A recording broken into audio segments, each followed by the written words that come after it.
Hey, welcome along. It is Jade Skillen here, UK Hyrox Master Trainer and Hyrox Pro Athlete. And I want to bring to you something today that's going to hopefully help you in your journey to understand the processes of training and the importance of rest and recovery. Now, rest and recovery are two very, very different things. Like, we want to be implementing a lot of recovery tactics in order for us to prevent forced rest, okay? But we also want to be resting at different times in our training journey. So whether you're training for a sport, whether you're training for Hyrox specifically, or whether you are somebody who has just taken up a new gym program, this is going to help no matter what, okay? But all of us want to avoid regression, okay? We want to avoid plateau, we want to avoid regression, we want to avoid injury, and also all of these things here, which I'm going to talk about in a second. Now, first and foremost, before we go into all of the performance-related data here, I want to talk about some of the signs of needing rest, okay? Some of the signs of needing rest are elevated heart rate, okay? So your resting heart rate, you should know. And if you wake up first thing in the morning, your resting heart rate is sitting 6, 7, 8 beats above your normal resting, it's usually an indicator that your body's working overtime, okay? So it probably needs that little bit extra recovery, okay? So don't just stick to training plan. Your body is gonna tell you more than your training plan's gonna tell you, okay? So listen to your body in that respect. Sign number 2 is fatigue, okay? So if you're generally feeling fatigued, it's usually the lack of recovery. If your muscles are constantly sore and you're not really recovering before the next session, then it's probably an indicator you need to give your body a little bit more time for the lymphatic drainage system to be working properly. A lack of sleep, so it could be like irritability or not being able to sleep or waking up in the night. They're normally indicators as well that your body's very, very compromised. So really, really important that you focus on, don't just ignore these things. And I know how easy as an athlete it can be to just brush over them, okay? A weakened immune system. So if you're noticing that you're getting poorly or you're getting run down, you're getting common colds more and more often, it's usually that your body's kind of working at only like a minimal percentage. So the first thing is our immune system will become quite suppressed, all right? 2 more signs. One is that you have to constantly psych yourself up for training sessions. I think sometimes we can get very kind of mentally fatigued as well as physically fatigued, especially when we've got these goals that we have to constantly strive for in this big vision. So if you're having to psych yourself up for training and not feeling motivated, it might be that you need to pull back, have a deload, give yourself a different angle of training for a week or so, do some things you enjoy, all right? And then also, obviously the biggest one is niggles and injuries. So this can be, if you're not listening to these signs for too long, then the worst case scenario is that we then get an injury or we get, constant niggles, etc.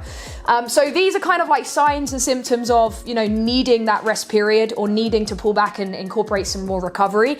And if we incorporate more recovery strategy, then like I said before, we're not going to have these elements where we get to, we get a few weeks in and we're having to force a rest or a rest week, right? So this is almost like prevention. Recovery is like prevention. This can be things like cold therapy, learning how to take cold showers in the morning to bring your inflammation level down, good quality anti-inflammatory foods as well. So if you're having a lot of refined sugars, if you're having a lot of, caffeine and all of these different stimulants, then your body's going to be trying to kind of get rid of that out of your body because, we are humans and we're not designed to run on, refined sugars and artificial flavorings and things like that. So if your nutrition isn't on point in the sense of, giving your body what it needs and what it can actually process to use, then you're not going to recover well either. Your inflammation level is going to be high, etc.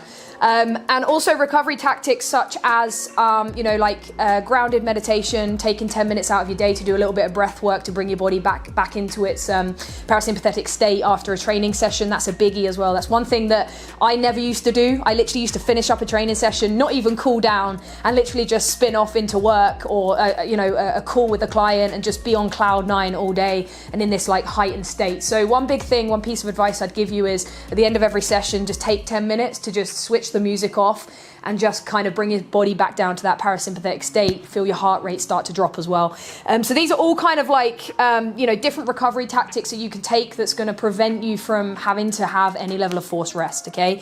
So let's get into this really, really quickly then. So this is obviously your time frame here. So when you embark on your journey, this is your journey all the way along. This could be a year, it could be, it could be 18 months, it could be 2 years, however long you've been working on this journey. If it's Hyrox, you could have been in the Hyrox scene for 6 months now, 9 months, 2 years, okay? And this is your performance. Like every single one of us wants to progress, right? We want to get faster, we want to get stronger, we want to be able to race harder.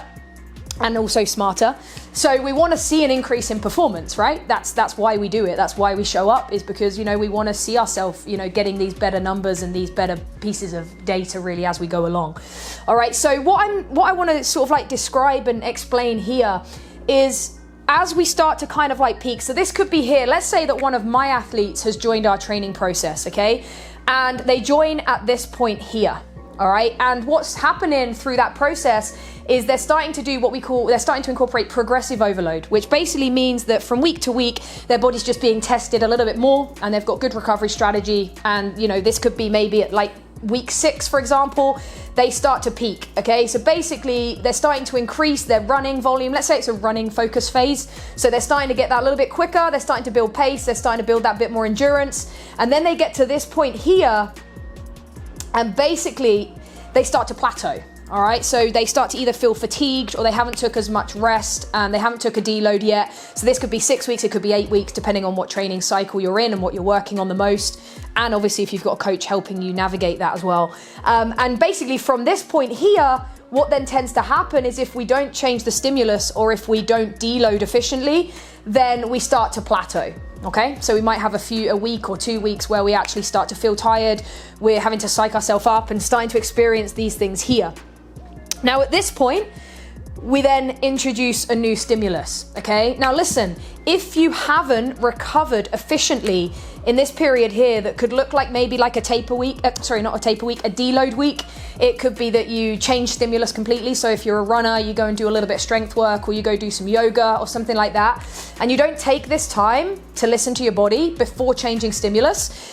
What's going to happen, I'm going to explain in a second. Okay, so let's say we introduce a new stimulus here. Okay, so if this is Hyrox has a lot of moving parts to it. Okay, so this isn't just going to be a runner's journey. Okay, very, very different for someone preparing for a marathon. With Hyrox, you've got a lot of things you need to work on. Okay, so if somebody comes to me and they say, look, we need to work on our running first. Okay, so we incorporate a run phase to get them, good pace, building up to 8 kilometers, etc. Then they start to feel fatigued after 6 to 8 weeks, and they start to plateau or feel all of these symptoms here, or a few of them. I would then basically pull them back on a deload period, and then introduce a new stimulus. Okay, and it's really important that we do introduce this new stimulus, because if we continue to introduce the same stimulus over and over again, we're not going to actually make the adaptation we want to. So I'm going to put this in a real life example. You're seeing a lot of Hyrox athletes just go through 100 lunges, 100 burpees, a couple of runs in between, and they're constantly doing similar workouts every week. Okay, and what's happening is they're doing this for a period of time when they first start their Hyrox journey, and then after, 12 weeks, 10 weeks, they then start this, and it will just stay here. Okay, so we introduce a new stimulus. Could be a new microcycle of training, could be a new macrocycle of training, and then obviously they start working on this new stimulus. Let's say this time it's strength endurance or strength work. That then stimulus starts to peak. Okay, and we have the same period of time again. If we don't incorporate a deload here, or a rest week, then eventually we're going to start to plateau and have this same problem. Okay, now what we have over here is, this is a healthy athlete's growth would look like this, like this, like this, like this, to world champion.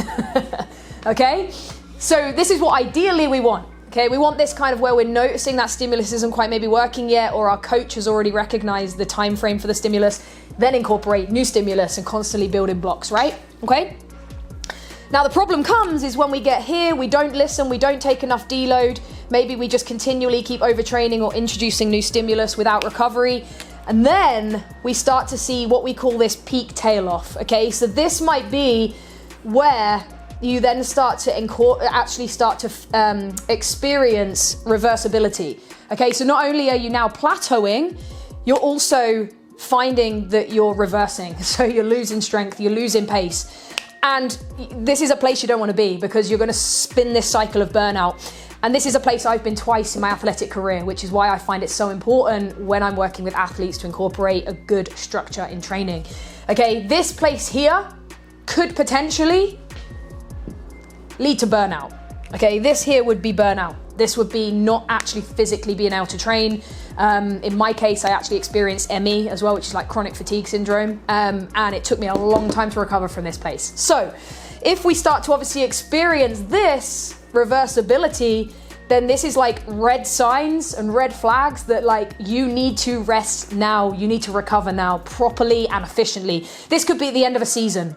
Okay, so what we might find is we've pushed so hard, we've deloaded efficiently, we've constantly grown, and then if we don't take a rest period or a massive, what I call off season, then we will start to experience maybe reversibility, okay? And inside this reversibility is actually when like I said, when we would start to lose strength. We wouldn't only plateau, but in this danger zone here is when we're actually starting to lose strength and lose efficiency, okay? So what I wanted to sum up today is the importance of deloading and the importance of recovery, and also the importance of introducing new stimulus at the right time in your Hyrox training, okay? So that's me over and out. If you need anything regarding coaching or help in your journey, the link is below to apply for one of our programs. And yeah, other than that, I'll see you in the next episode.